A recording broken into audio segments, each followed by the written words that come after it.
Men who do this attract the best women. And I'm going to answer this question right now. And it is the men who love themselves. And I'll talk about what that looks like in a moment, what it looks like when a man genuinely loves himself. And you're going to love this answer, okay, or this presentation, okay?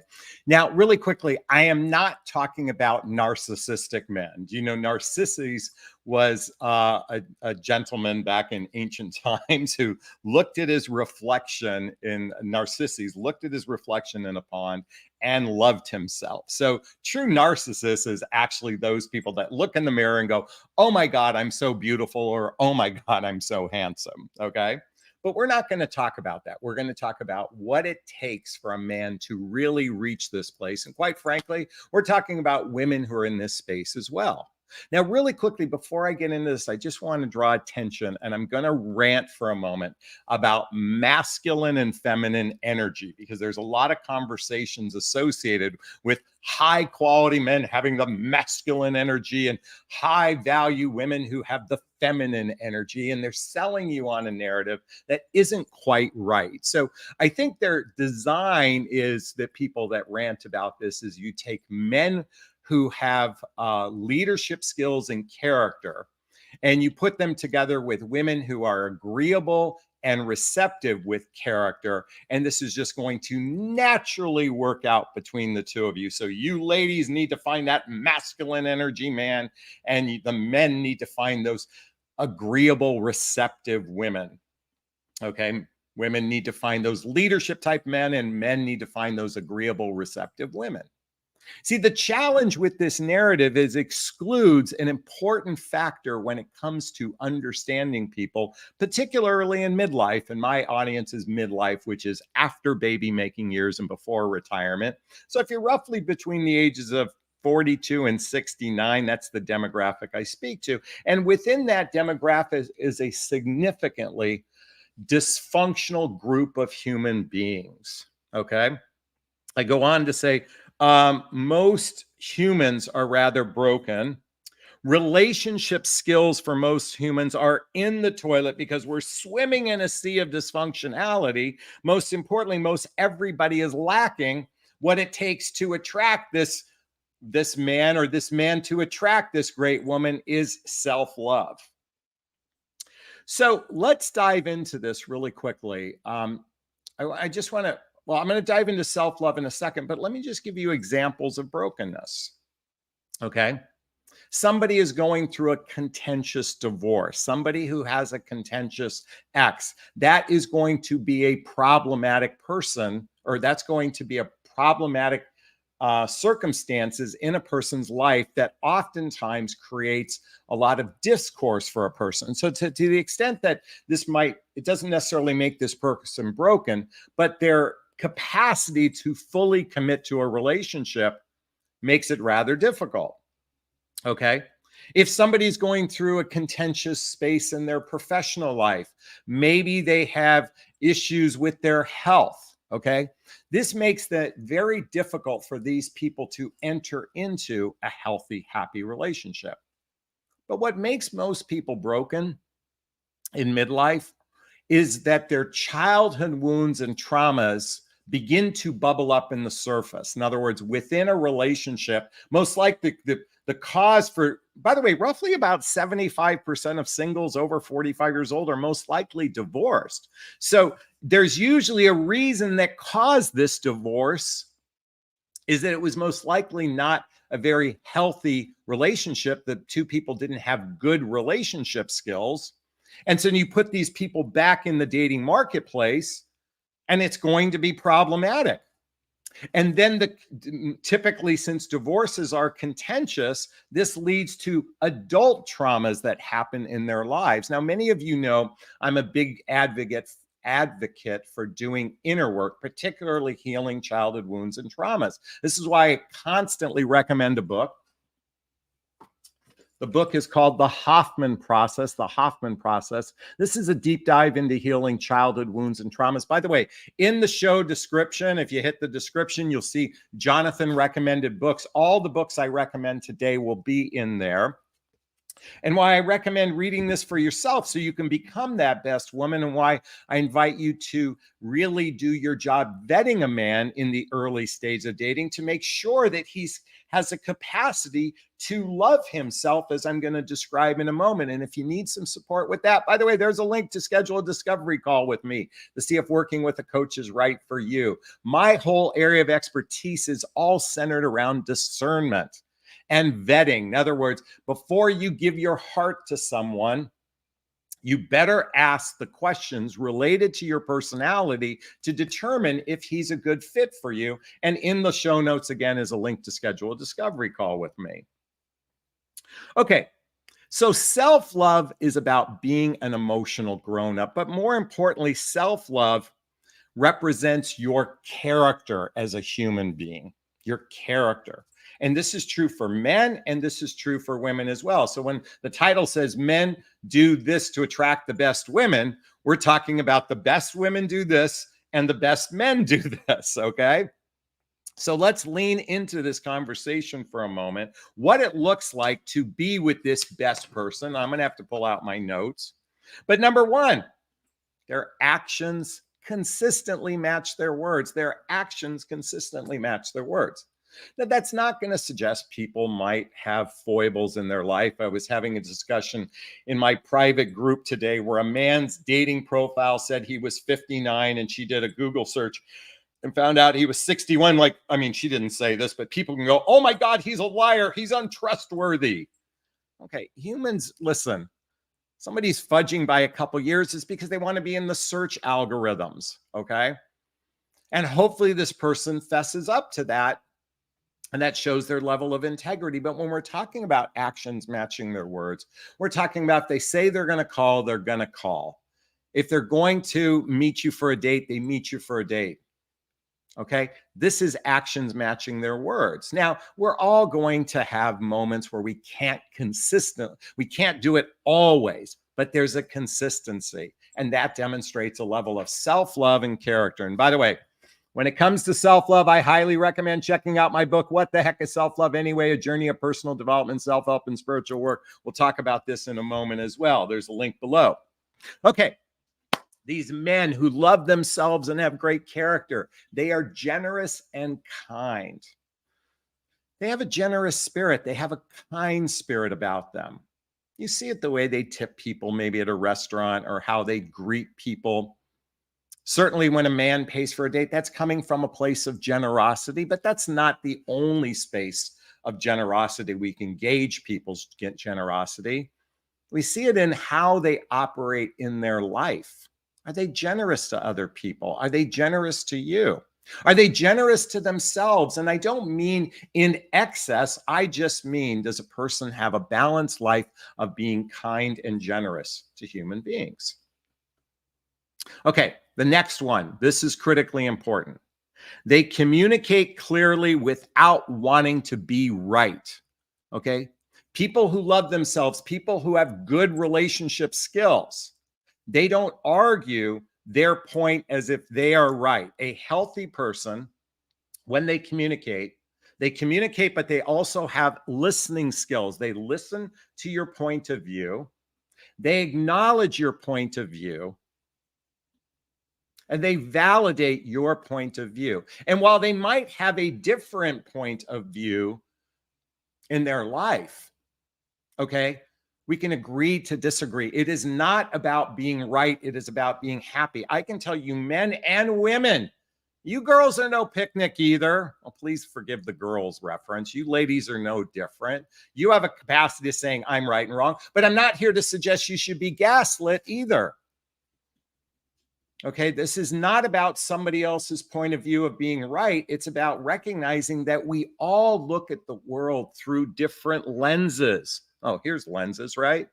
And it's a prism. And so you can you can look at something and see the color blue, but you might see the color royal blue. The context people look at things can be radically different from another person's point of view. You see, a person who loves themselves, a person with character, they communicate clearly without being right. Okay. Number 4, they don't use people. They are very clear about commitment. Now, this is related to those that are in the dating marketplace. They're very clear about commitment. It isn't a passive thing. It isn't like, oh, let's just see where it goes. I need to take it slow. I just want it casual.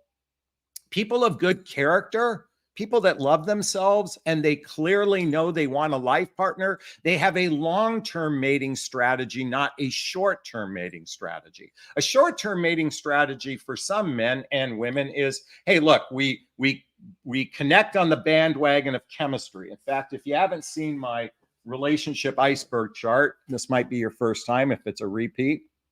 Okay, they focus highly on chemistry, attraction. Those are people who have a short-term mating strategy. And then they pray to God that they share the same values, that their lifestyles are blendable, and that they have the emotional maturity and relationship skills. When they're focused here, that's a short-term mating strategy. Whereas when they're focused here, they have a long-term mating strategy, and they're very clear about commitment. And men know, by the way, ladies, roughly within 90 days of dating someone, and provided that they've seen each other on average 2 times a week during this 90-day period. So roughly they physically have been in each other's orbit at least 24 times. Most men know whether or not they see you as long-term potential or short-term potential. And let me be clear, emotionally healthy men who love themselves, who have good character know this. The problem is we're swimming in a sea of dysfunctionality. The 3 active people who are dating today, the 3 types of people actively dating today, they're called users, and that's roughly 20%. Then there's the spenders, and then the grower and builders. The users, they seek short-term gain, love bombers, players, gold diggers, entitled people, selfish people, only caring about their needs. And then, by the way, this is not a fact. This is merely an opinion. Okay. The spenders, they seek companionship, connection, coupling, sex, no direction, uncertain, fearful. They have a dysfunctional life. And the builders and growers, these seek long-term commitment. They are emotionally grown up. They have good relationship skills.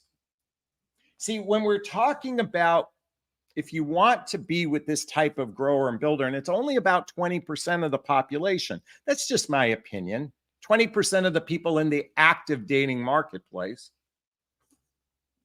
Excuse my slurping, and my coffee mug says, don't make me go all psycho roommate on you. Those know that I have a passion. And much like a preacher sitting up and I'm yelling at the top of my lungs, it's because I'm passionate about this, not because I'm just yelling. Men who are grower and builders are clear about commitment. They know about this within 90 days. Most likely you're with a spender. That's you're with a user or a spender, those dysfunctional people that have clinical or might have clinical issues. See, it's your job to be ladies, it's your job to advocate for your needs, wants, and desires. This is why chapter 1 in my book, Speak Your Truth, do it with kindness. And if you do so, and if it's sincere and from the heart, you can't say the wrong thing to the right person when you're speaking from the heart. So if you genuinely in your heart want to feel safe, then it requires asking the deeper questions to build trust. And we'll talk about trust in a moment. Now, people who love themselves, who have good character, they have their act together, but more importantly, they have self-control. Their financial life, they have their act together, but more importantly, they have self-control. They're not addicted to drugs or chasing sex or partying. They have balance in their life, but more importantly, they have self-control. Folks, I'm going to tell you something. It took me a long time for me to reach this place. When I was in the when I was going through my divorce back in the 7-ish, right around that time is when I got divorced, 2007. I didn't have self-control. When I felt strong chemistry for a woman, all it took was alcohol and there was sex. I had no self-control in those early stages after my divorce. alcohol, sex. In fact, I was doing drugs just to get through the day because I was emotionally a broken man. I was a train wreck. One of the reasons why I know this type of man so clearly is because I was that type of person. It's why I coach women like warning, warning, warning, Will Robinson, warning. Does anyone remember Lost in Space back in the 60s? See, I recognized that I didn't have self-control. See, chemistry is a powerful drug. It is like crack cocaine or heroin, okay? When you feel that dopamine rush when you meet someone, this is why the shit that came out of my mouth, the shit that comes out of men's mouth when we're amped up on drugs, I mean, the drug of dopamine, when you have chemistry, it is just fascinating. The shit that'll come out of our mouths. I mean, oh my God, you're the most beautiful woman on the planet. I've never experienced this before. I can't wait till we go on vacation. Yada, yada, yada, yada, yada. I didn't have self-control then. Now I reckon, now, by the way, even when I get excited, I might slightly fall into a category of being overly enthusiastic. That's called limerence. But I'm not driven by the lust bug. And yet a lot of dysfunctional men are. Okay, the next one. They have healed from their past relationships. Oh my God. We are swimming. For those of us in midlife who, you know, the average person has a divorce and a relationship under their belt. And I got to tell you, a significant percentage, I'm spitting, significant percentage of people haven't healed from their past relationships. They're reliving the trauma over and over and over again. You ladies know, many of you have experienced maybe a narcissistic personality in your life, and many of you have been traumatized by it. And certainly men have as well in their past relationships, and they're still either clinging on to the past relationship or they gave that person their power. And they haven't healed in such a place where they're in their divine essence.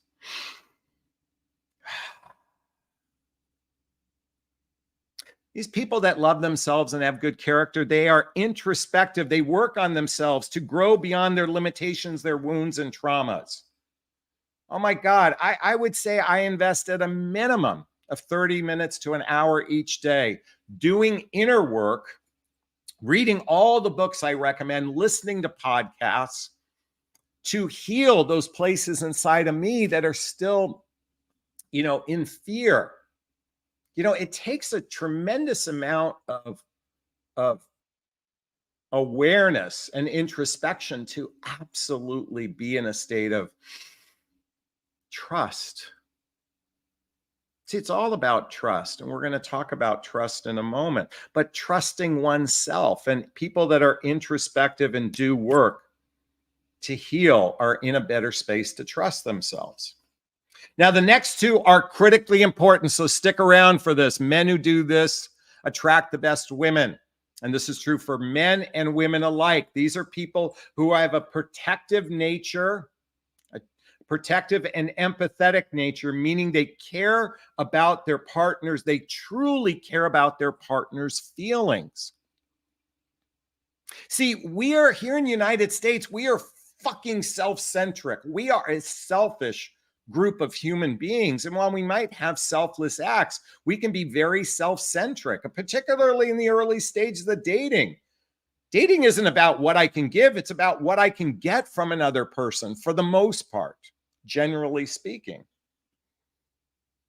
And we care about our own needs because when we're broken, all we know is to take care of our own needs. That's when you're broken, you need to heal. When you love yourself or loving yourself, you can actually then give to another human being and genuinely care about this other person's feelings. And by the way, caring about the other person's feelings, coming back to self-control, particularly for men. Hey, by the way, true chivalry is putting a woman not above you or below you. True chivalry is like, I'm going to be mindful of my actions because my actions have consequences if I'm out of integrity. Folks, if you're not familiar with the book, The Four Agreements, highly recommend checking this out. But I'm going to tell you something. A man who's protective and empathetic, he genuinely cares about your feelings. He operates from a place of integrity. This is what chivalry is all about. It's like going, I know my impulse to be selfish could have consequences on another person. Folks, it used to be some 100 years ago, or not 100, yeah, but a while back.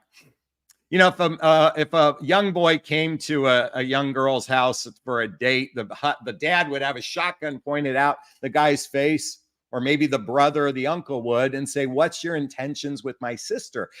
There was a consequence for bad behavior, and today there are no consequences for being out of integrity.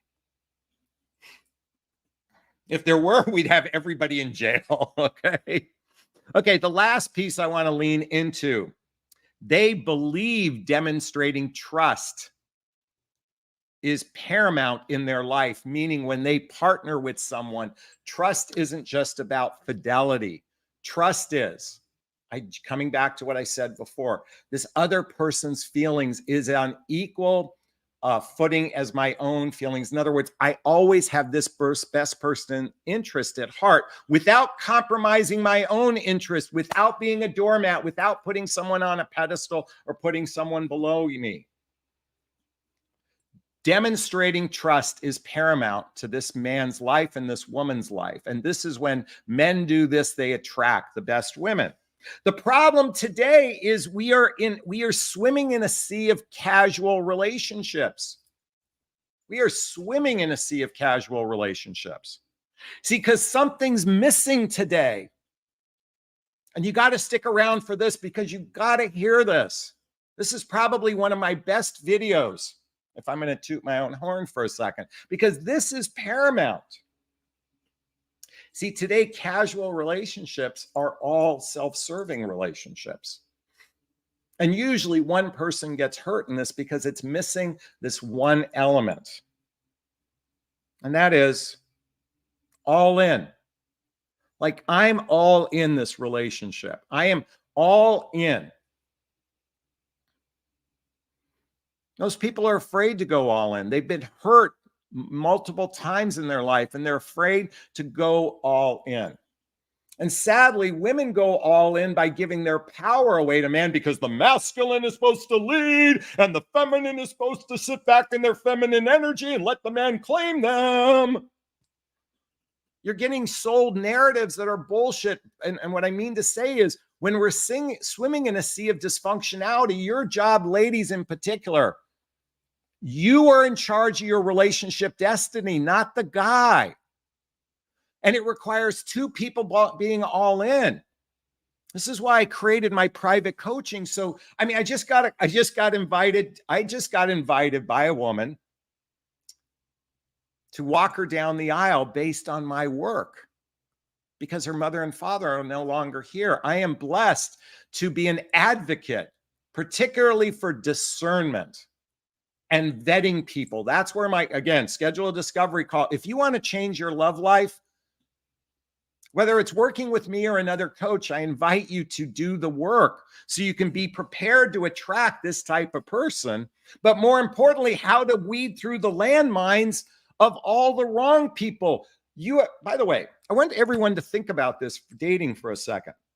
I actually was contemplating this in the shower this morning. Back when I used to be insurance sales,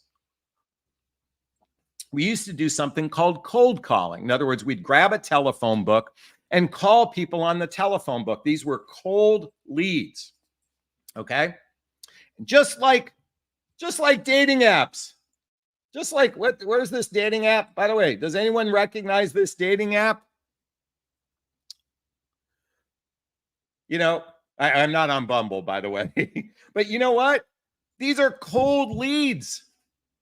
It's just like telemarketing. Your chances for success are 1 in 1,000.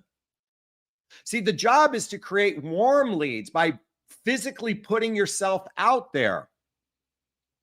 I'll be attending Allison Armstrong's event at the end of October 2023 in Los Angeles. I am physically putting myself out there. I'm going to events. I invite you all to generate more warm leads that have a greater chance for success out in the real world, because the reality is the dating apps are so riddled with dysfunctionality, the likelihood is very slim. And if you want to attract the best person, then it's time to put yourself out there. Is this sinking in? Is this resonating? Please let me know if it is. And you're watching the replay, post a comment below. I'd like to hear your thoughts on any of these subjects. Also, if you like this video, please hit the like button. Please share this video. Please subscribe to my channel. Hit the notification bell so you can be notified of new videos as well. All right. Those who know my format know I'm going to ask questions. If you have a question, write the word question, then post the question there after. Or you can purchase a super sticker, super chat. All the monies from the super sticker, super chat goes to, and there's a little $ in the chat box. All the monies go to a scholarship fund in the name of my son, Connor Aslay. That's a picture of him right there. He's my son who passed away 5 years ago. In his honor, I donate to causes like the Hoffman Process, Insight Institute, and Seeds of Love as well. So, for those that can't afford those, I donate. So it goes into their scholarship fund. So it's coming from the Connor Aslay fund into their fund. And by the way, Connor Aslay is not a true fund. It's just I call something in his name. So again, hit that $ or purchase a super sticker, super chat.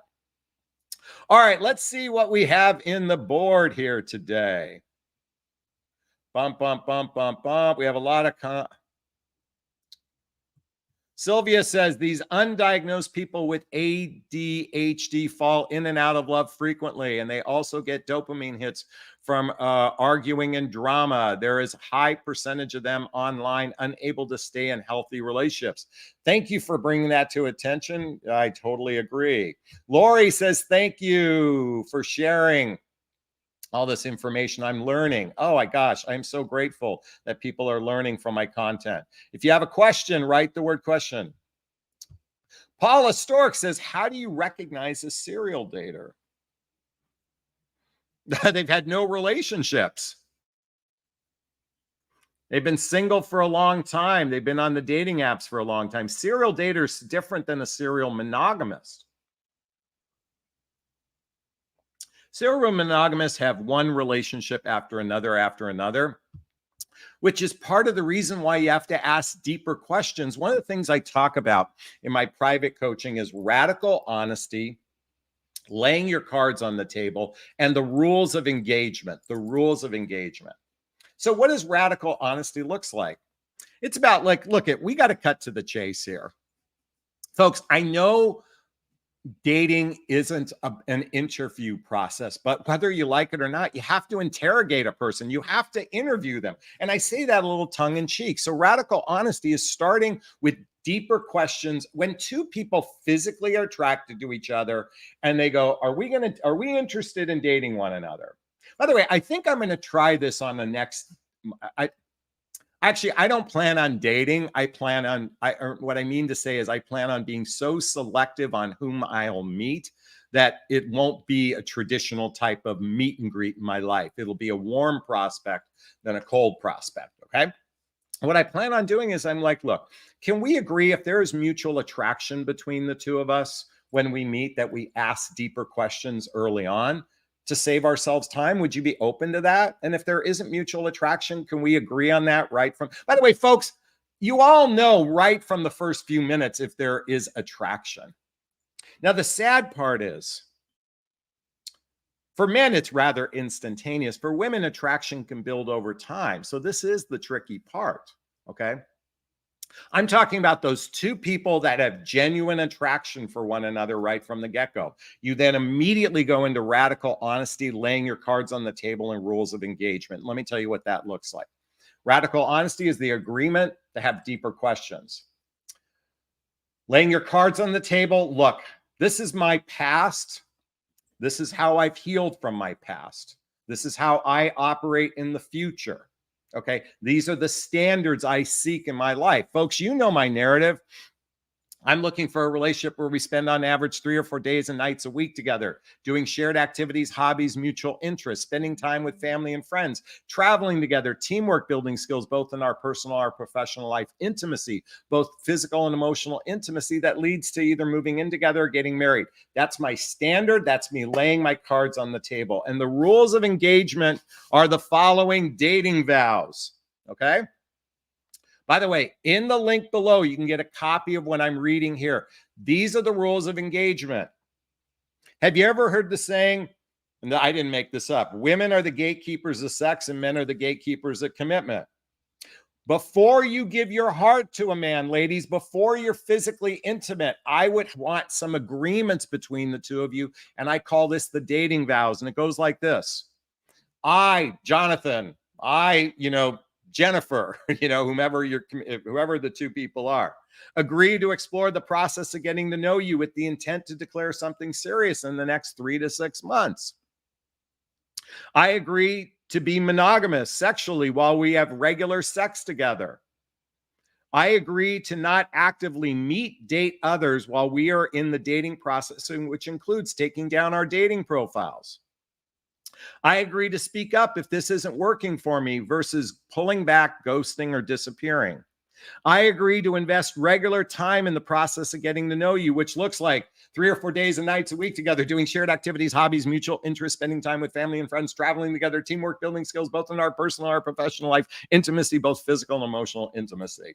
By the way, imagine if you just played that back at 2 times speed. Listen, ladies, 90% of men will bail on this. Why will they bail on it?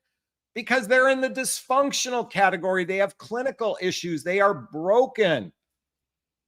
They're just spenders or users. They're not grower and builders. By the way, I just got a call from a client who said, Jonathan, I recited the dating vows. And she said, the guy loved it. He goes, oh my God, who wrote this? Let me give this person credit. Folks, I know this is a turnoff to 90%, but are you looking to date 90% of men who are not ready for a relationship? Are you looking for that 1%, that 10% who are genuinely serious? All right. That was my rant on that. So who has questions? By the way, let's see who wants to join the hot seat today. Does anyone want to join the hot seat and ask me a question directly? Here we go. We posted it right there. You can jump online. Naughty Kitten says, I am broken too. Yeah, sadly, men and women are hurting.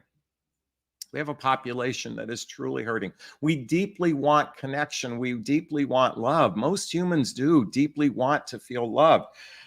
And yet we are wrapped in layers of so much pain and suffering.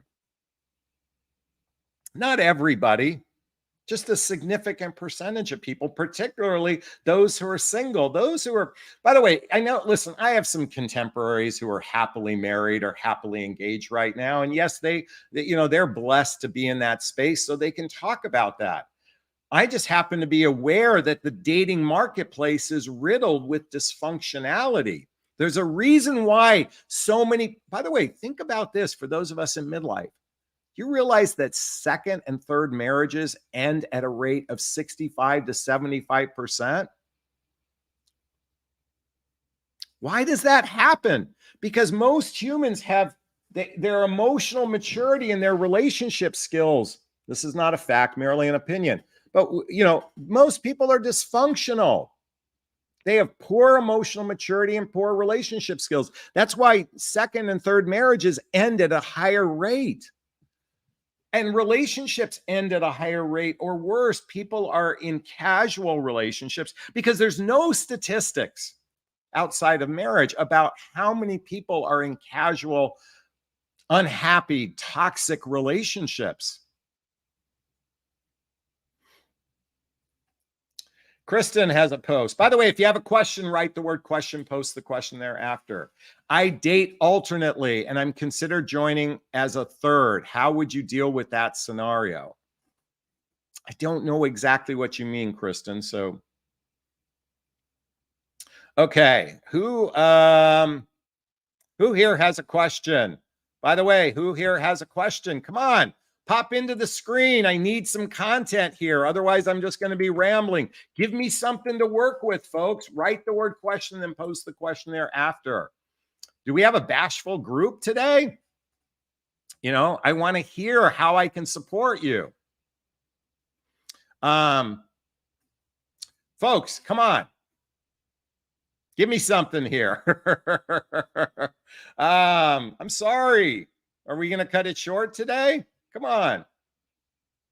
Okay, Nancy says, wow, Jonathan, this is top-notch, straight shot, to the point, clear cut, very useful. I will listen to this over and over, and I will use the interview my next guy who fits the bill. There you go. All right, here we go. We got a question from Maryland. Thank you, Nancy. I appreciate that. Question. Why do men get hot and heavy online dating apps and then ghost you? You know, I think COVID amplified a really big issue that's going on is we have humans who are really seeking connection. At the same time, their desire for connection and their brokenness is excuse me, it's kind of like the yin and yang sign. Their desire for connection, their desire for closeness. Actually, don't take the yin and yang sign. Let's take a positive battery and a negative battery, or two positive. What is it? Two positives repel each other. So one is you desire connection. That's one positive. We'll call it a negative. No, I can't call that a positive. I'm just using this as an example. You're positive. I mean, on a battery. Desire for connection, fear for connection. They repel each other. See, humans desire connection, but at the same time, they're equally afraid of connection. This is why the dating apps is like cold calling. It is the weakest form of connection. And this is why we have so many broken people seeking connection, that they operate in a broken fashion. That's the why. Question is, what are you going to do about it? Schedule a discovery call with me to see if working with a coach is right for you. All right. Alexa says, I like your pink shirt. By the way, I think this is salmon color. By the way, what color do people think this is? I believe it's salmon, not pink. Okay. But I'm curious because this goes back to the concept of context. All right. Lori says, how long do you date before you hook up together? You know, for each person is different, but I would say if you've built a level of trust with another person, if you've been radically honest, you lay your cards on the table and you establish the rules of engagement, that's the time that you can be ready for sex. By the way, I've always said trust takes about 100 hours of face-to-face time to build the first layer of trust. It takes a while to build the first layer of trust, and trust is built in layers. Usually for every 100 hours you spend with someone, you're building more trust. Unless you're in a transactional relationship, which is either based on sex or entertainment. See, because the need for companionship is so great, the need for connection and sex is so great, people have transactional relationships based on sex and entertaining one another, and they're not going into the deeper roots of trust. One of the things I talk about in my private coaching is establishing the 5 deep roots of trust that make a relationship go the distance. And if you want some additional support with that, check out the work of the book 8 Dates by Drs. John and Julie Gottman. Ladies, before the penis goes inside the vagina, I highly recommend reading the first chapter of this book before you ever put yourself out there. Read this book. Just a suggestion. You take it for what it's worth. Tracy's in the house. Do you have any stats on women who never marry early in life but try it later life post 60? You know what? I was just thinking about, there are very little statistics. Because, the once every 10-year surveys, and by the way, you can do a random survey, researchers can do surveys, but, I think the problem with a lot of research studies is humans lie to themselves. So I don't know if there is a true study out there to to know the stats on that.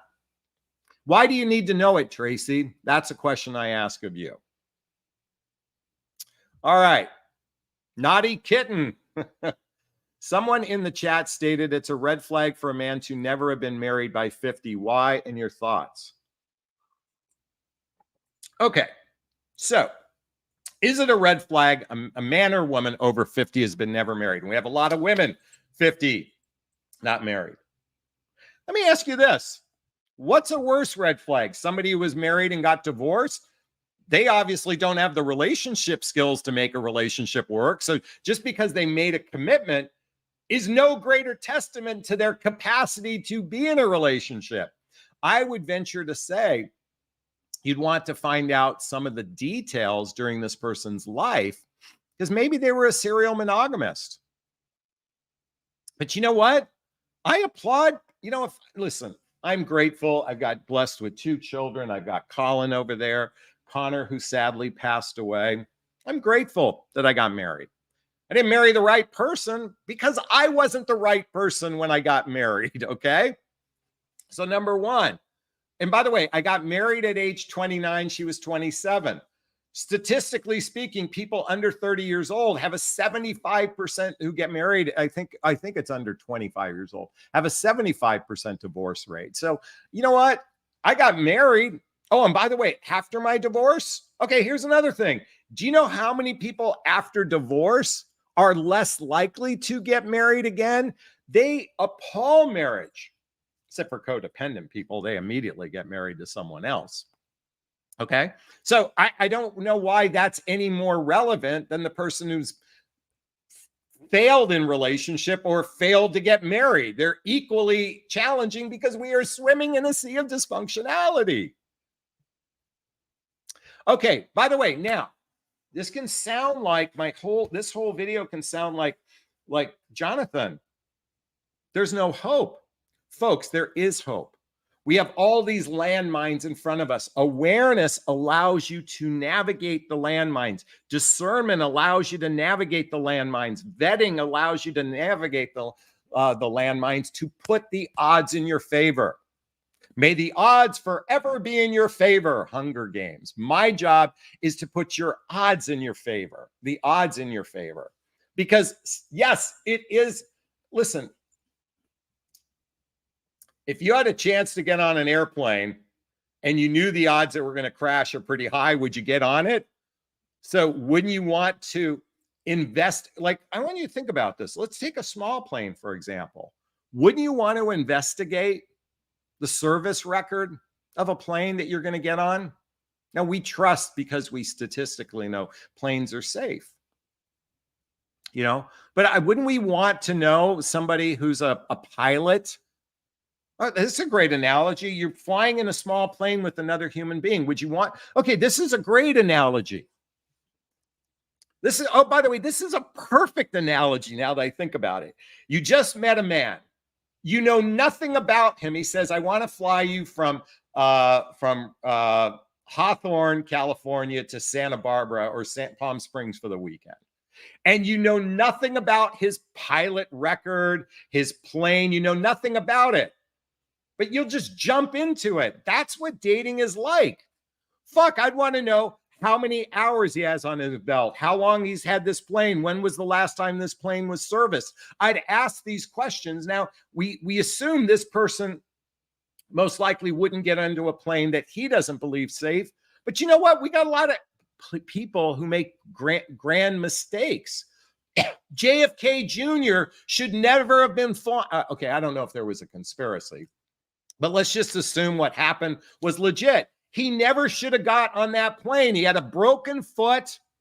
He was flying VRR or whatever. He was flying outside of his capacity. And look what happened. We are dating this way today.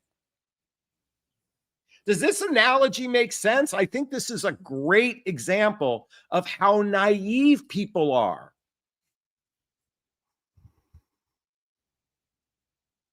I just want you to ask good questions. Sandy, why are we afraid of connection when we desire it? because we've been hurt. It's scary. That's why. Everybody's been hurt. Everybody who's been watching this channel, men or women alike, have felt pain. And we try to avoid pain. We desire, by the way, think of health as an example. People are in such pain. We're one of the fattest countries in the world. Well, that's for different reasons, but we are so riddled with pain. We want to be healthy and fit and thin, but we're in so much pain. So many people are in pain that we eat as a way to soothe the pain. And dating is another form of overeating for many people. Does that help, Sandy? I hope so. Starting back dating. How do I convey to a man I'd like to take physically slow first 6 weeks? So this means not being alone together. You don't need to convey it. Listen, no guy's going to say, hey, look, I take sex off the table for 6 weeks or 3 months. It's a turnoff.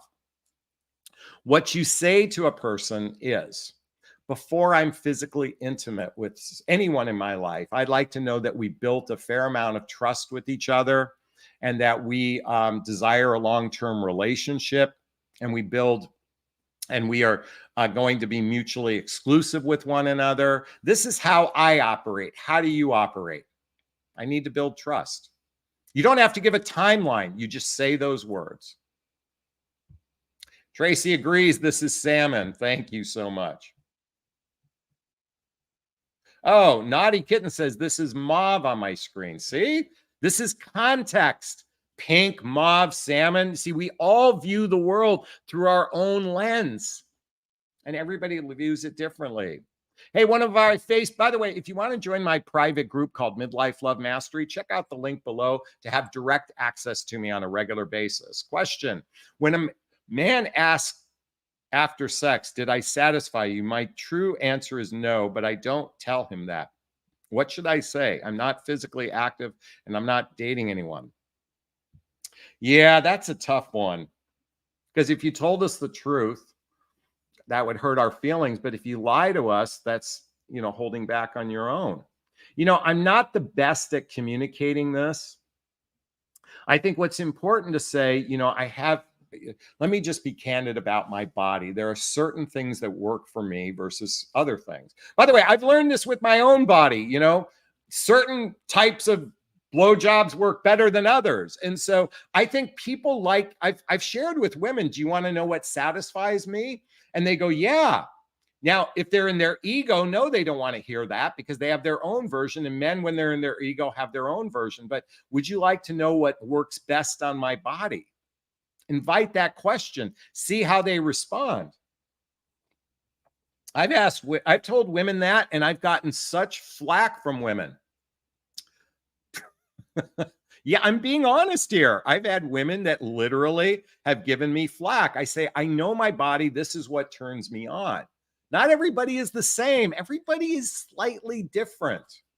They like it a slightly different way. Some people like it aggressive. Some people like it soft. Some people like it varied. Some people like it all over the map. I've learned with giving oral, I've noticed women like different things. The good news is I've tried to practice all techniques. Anyway, I hope that answers your question to our Facebook group member. Our Miss J, it took me 6 years to heal, and now I'm in a great place. How can I protect my peace when I'm with a man with still processing his own healing? Well, you don't take on his problems, number one. By the way, great that you're in a great place and you've healed, by the way. You don't take on his problems. You allow him to share. But I do believe people that are still in a pain state, oftentimes they bleed their pain on you or they use you as their therapist. And you can simply say, well, I appreciate where you're at. I'm in a different place in my life. Is it possible we're not a good fit for one another? I'm being very blunt here.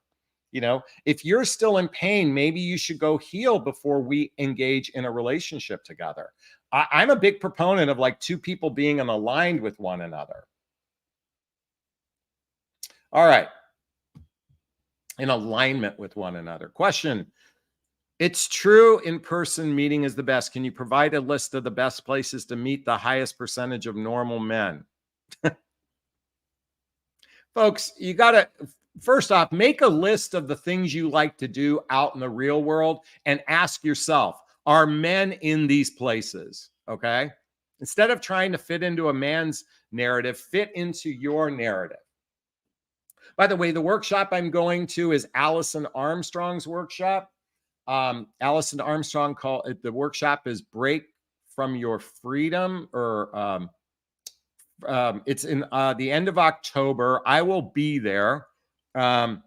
Allison Armstrong. Can someone write this in the chat box? It's in Los Angeles, California by LAX airport. There's going to be men and women there. Go to workshops, go to yoga studios, go to anything where there's a congregation of people. Do what makes you happy, though. TK says, thank you so much, Jonathan. I learned so much from you. I'm so happy to hear that. Maryland's Planet says, are most men online immature and only focused on women much younger? A lot are. A lot of women are just as immature. You ladies are no picnic either. There are dysfunctional men. There are dysfunctional women. A lot of you have a lot of shit going on in your own life that makes it difficult for you to lean into a healthy, happy relationship. And yes, there is a lot of people using online as, I did a video on this just recently. They use it for either hooking up or an unsuspecting therapist. So yes, the answer is everything to above. But learning how to navigate these landmines, that's what I teach. Oh, Aaron says, Dusty Rose shirt. Interesting. Sylvia says, just an observation from online dating. Women and men need to be more aware when a profile has nothing but a surface level or superficial description with little or no substance. I would agree. People that put, oh my God. So out of curiosity, I went on the League, and I can't tell you, the women's profiles are horrific. The quality of the photographs, what they wrote. I mean, some women write some really clever things. I give a lot of credit, but then their photographs are so shitty. I mean, you ladies are fucking delusional, and I get you're tired of the men that are holding up the fish. Okay, I get it. I get that. Wait a minute. Do I have a picture? Oh, I got to show you something. Folks, I went on a fishing trip last year. There's me with the guys. Should I post that on my profile? Should I post that on my dating profile when I'm ready to put it out there? Oh my God, I will get so much flack. Of course I won't do it, but it's first off, you ladies are just as bad. Would you fucking take ownership of this? 99% of the women's profiles I review are terrible. And yet you all think you're the 1%. This is the delusion humans are in.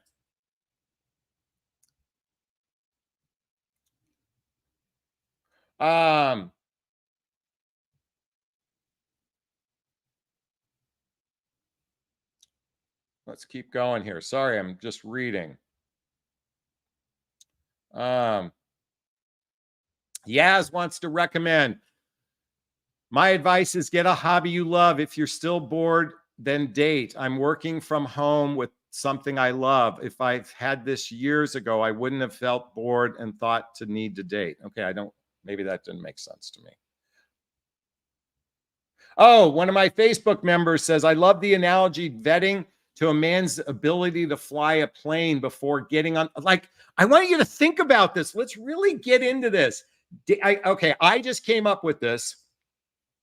Dating, ladies, you're told to sit back in your feminine energy and let the man lead. This whole masculine and feminine energy narrative. That's what I ranted on the beginning. It is akin to getting in an airplane with a man who has a small plane. I mean, you guys some women blindly get onto planes with men knowing very little about their record in flying and their ability to service their plane. As I said before, JFK Jr., by the way, not a smart move on his part. He had a broken foot, flying in conditions that were outside of his expertise on a plane that was a pretty powerful plane.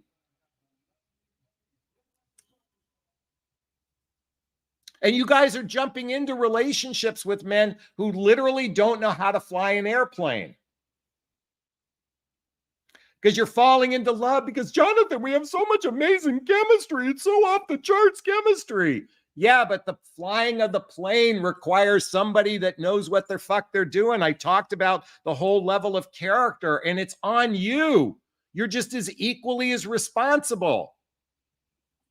You know, JFK Jr.'s wife and sister should have just said no, but we blindly do things. Now, again, I'm sure, you know, no disrespect for them. I'm using this because it was a pretty popular thing that happened, or excuse me, recognizable thing that happened. But it's akin to the way we date today. Anyway, just my rantings going on. Oh, Facebook group says JFK Pilot Analogy. We take their word for it, not the potential dates. Okay, Terry is in the house and she says, I keep meeting men that say they can only date one woman at a time. I personally cannot justify instantly committing to a guy only after a few dates. How do you respond to such a thing? Well, I'm very clear. I only want to date one person at a time. If I like a person and they like me, then I want to invest in getting to know them, and spending regular time together is how I get to know a person. Okay. If somebody's dating multiple people, that's a no for me. If you have a need to date and vet, now, let me be clear. Meeting people, do as many as you want. If you meet a person and you like them and you have a second date, or you met them and had a first date, okay? If after the first date you want to see that person again, I like to get to know one person at a time. Let's take the word date out of the equation. I like to get to know one person at a time, because let's just say a woman's getting to know several men at a time and he's getting to know several women at a time. Do you see how much this, do you see the potential hazards? You start to like a guy, but he's liking a different girl or woman, excuse me. Do you see the problem here? Listen, I mean, by the way, Terry, you can do what's right for you. If that bothers you, then don't date him. If your system works for you, then do what works for you. I'm just telling you, I'm speaking as a man. If a woman did that to me, I'd say, you know what? Then it's best you date, you know, go and do what you need to do, what's best for you. If I was that guy, that's what I would tell you, Terry. If you don't, folks, getting to know someone, by the way, it takes less than 3 weeks to know if you want. Let's be realistic here. If you've seen someone 3 or 4 times in a period of 3 or 4 weeks, you know whether or not you like each other, and hopefully you've had the radical honesty, laying your cards on the table, rules of engagement. If 2 people like each other, then explore getting to know one another, at least by the 6-week mark. Okay, at least by the 6-week mark. But I will tell you, this multiple circular dating is part of the problem. You've been sold this duty dating, circular dating as this way of protecting yourself. If you have to protect yourself, then you're not ready to date, in my opinion. Terry, but you do what's best for you. Okay, this is just, I am offering a perspective. I'm not saying right or wrong. I merely giving you perspective here, everyone, to make your own choices. Does anyone agree with me on this one? I'd be curious to know. Oh my God. Earth Angel says, juggling people can be disastrous. You can get to know someone if not invested in giving them your energy. Exactly. You don't have to give someone your entire energy. You're just taking a little break to get to know one person over a 3-week period. And then if you feel like there's potential, then you go, you invest more. But by the way, now I understand people can come and go quickly. I'm talking about 2 people who are intentional. 2 people who are intentional about a serious commitment. This is why you ask these deeper questions before you ever go out on a date. On the telephone, ask these deeper questions to determine if you're on the same place. Wait a minute. Terry goes on to say, it's the first time we meet out, haven't had a first date. His his date, he wants to take me on going for a walk. Gotcha. Again, I'm differentiating between a meet and greet. Meet and greet as many people as you want. If then you have a first date with someone, after that, if the two of you want to see each other again and you've done it in a relatively short period of time and you want to see each other again in a short period of time, don't disperse your energy with multiple people. That's just what I'm merely suggesting. Okay. And Sharon says, I agree. Carol says, I agree. KT says taking sex off the table for the first few weeks is not a turnoff for the right guy. Exactly. Even Lewis Howes, who's somebody who has the School of Greatness, publicly stated it took a month before him and his now engaged partner, I think her name is Martha, they took it off the table for the first month and they saw each other a lot of time. He devoted to one person. She devoted to one person to get to know one person. It's worth it. Instead of dispersing your energy. That, by the way, but again, if that system works for you ladies, then do it. All right. Hey, listen, I'm starting to get parched here. Did you find value in this conversation? If you did, please post a comment below. I'd like to hear your thoughts. As always, if you find value in these videos, please hit that like button. Please share this video. Please subscribe to my channel. Hit that notification bell so you can be notified of new videos. All right, we're going to wrap up this video as I always do. First off, giving myself a big, gigantic Jonathan Bear hug of self-love. I'm going to reach into the camera and give you a hug of love if that's okay. I'm going to ask you to turn to someone, a pet, a teddy bear, a pillow. There's a teddy bear. Give it or them a hug of love because hugs are a great source of love. And let's face it, we could all use more love in our lives. I want to thank Janet and Melissa and Paula and Kathy and Sandy and Sharon, Carol, McCoy, Hill Farm, Katie, Lori, Sherry, Earth Angel, Terry, Facebook group members, Daisy, Hess Founter, Tina J. M., Melissa, Cyberchin, Gigi, Catherine W. Everyone, big hugs. Have a great day. Bye now.